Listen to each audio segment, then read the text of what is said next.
Motor vessel Toska. Motor vessel Toska. La tension monte encore d'un cran dans le détroit d'Ormuz.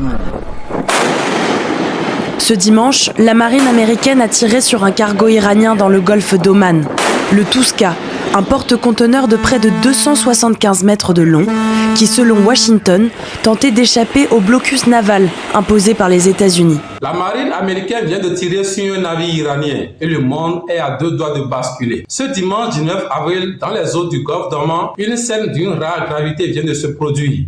La marine américaine a ouvert le feu sur un cargo battant pavillon iranien, le Tuska, avant d'en prendre le contrôle par la force. Un acte militaire direct, assumé publiquement par Donald Trump lui-même et qui marque une nouvelle étape dans une confrontation qui ne cesse de s'intensifier entre Washington et Téhéran. Pour comprendre ce qui vient de se passer, il faut remettre les événements dans leur contexte. Depuis le 13 avril, les États-Unis ont imposé un blocus maritime sur les ports iraniens, une mesure de pression économique et stratégique sans précédent qui vise à étreindre l'économie iranienne en coupant ses lignes d'approvisionnement maritime. Depuis l'entrée en vigueur de ce blocus, le commandement militaire américain pour le Moyen-Orient, le CENTCOM, affirme avoir déjà fait demi-tour à 25 navires commerciaux pour les avoir renvoyés dans des forts iraniens.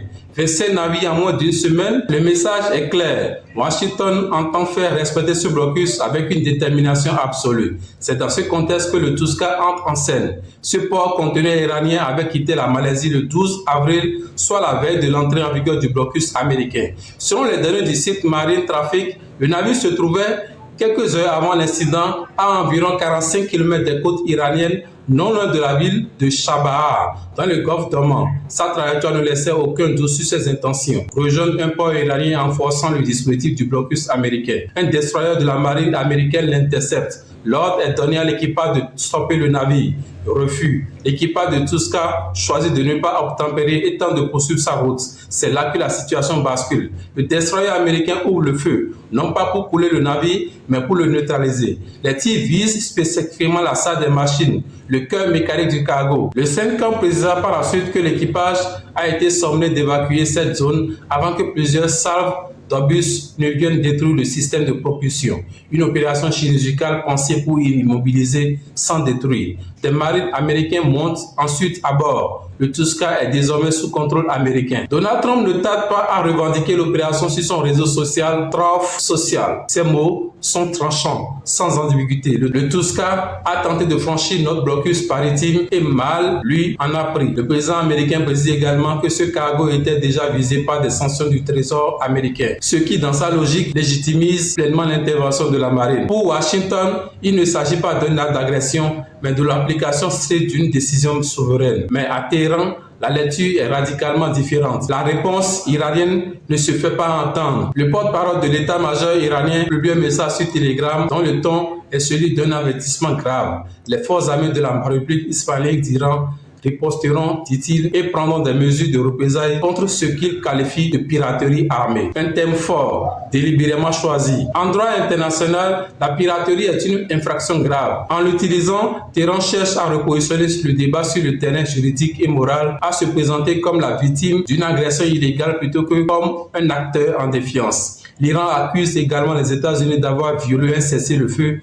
de 2 semaines, entré en vigueur le 8 avril. Ce cessez-le-feu, dont l'existence même révèle le niveau de tension atteint entre les deux puissances, avait expiré dans 3 jours au moment des faits. Sa violation alléguée par chacune des deux parties illustre à quel point la confiance est inexistante entre Washington et Téhéran. Chacun accuse l'autre d'avoir tiré le premier au sens propre comme au sens figuré. La situation autour du détroit d'Ormuz est, elle aussi, au cœur de l'escalade. Ce passage stratégique, l'un des plus importants de la planète, voit normalement transiter un 5e du commerce mondial de pétrole et de gaz naturel. Qui contrôle Ormuz tient une clé de l'économie mondiale. L'Iran, conscient de se lever, avait dans un premier temps bloqué le détroit avant de le réouvrir vendredi dans un geste qui pourrait être interprété comme une tentative d'escalade. Mais dès le samedi, Téhéran annonçait reprendre le strict contrôle du détroit en réponse au maintien du blocus américain sur ses ports. Un pas en avant, 2 pas en arrière. La dynamique de cette crise suit une logique d'action-réaction permanente où chaque geste d'apaisement est immédiatement suivi d'une nouvelle provocation ou d'une nouvelle mesure de rétorsion. Et ce n'est pas tout. Donald Trump avait, dès dimanche matin, accusé l'Iran d'avoir violé le cessez-le-feu en lançant des attaques la veille dans le détroit d'Ormuz. Ces attaques auraient visé plusieurs navires commerciaux, dont un appartenant au groupe français CMA-CGM, l'un des leaders mondiaux du transport maritime. Le groupe a confirmé que son navire avait déjà fait l'objet de tirs de semences dans le détroit. Un navire français dans des eaux internationales. La crise dépasse désormais le cadre bilatéral américano-iranien.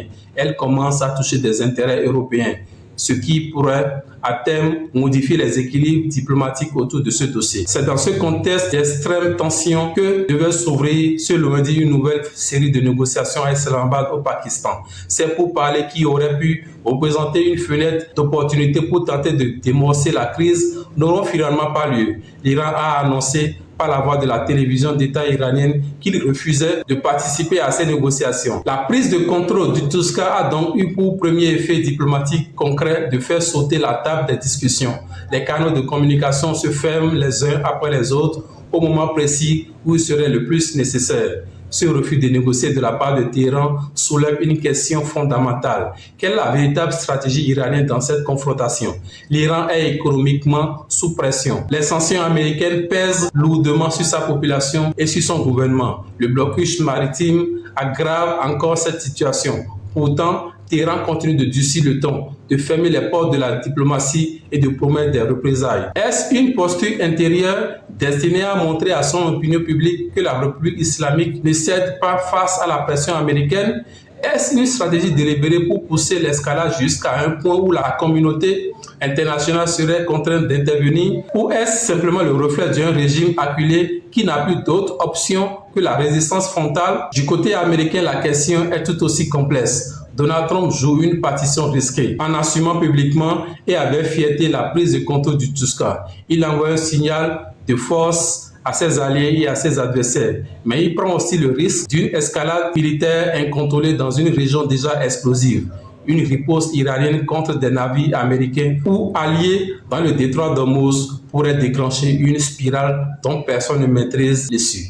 Les marchés pétroliers déjà nerveux pourraient s'emballer. Les alliés européens de Washington, dont les navires sont désormais directement visés, pourraient exiger d'être consultés. Et les puissances régionales, de la Chine à la Russie, en passant par les monarchies du Golfe, observent et calculent leurs propres intérêts. Ce qui se joue dans le Golfe, notamment en ce mois d'avril 2025, n'est pas simplement un bras de fer entre deux États. C'est un test de l'ordre mondial, un test de la capacité des États-Unis à imposer leur volonté par la force navale dans des eaux internationales, un test de la résistance iranienne face à une pression économique et militaire maximale et un test des institutions internationales incapables pour l'instant de proposer un cadre de sortie de crise crédible. Le Touzka est immobilisé. Les négociations d'Islamabad sont mortes dans l'œuf et les deux puissances se regardent en chien de faïence à 3 jours de l'expiration d'un cessez-le-feu que personne ne respecte vraiment. La prochaine étape pourrait bien être décisive. Abonnez-vous et activez la cloche de notification pour ne rien manquer de nos futures publications.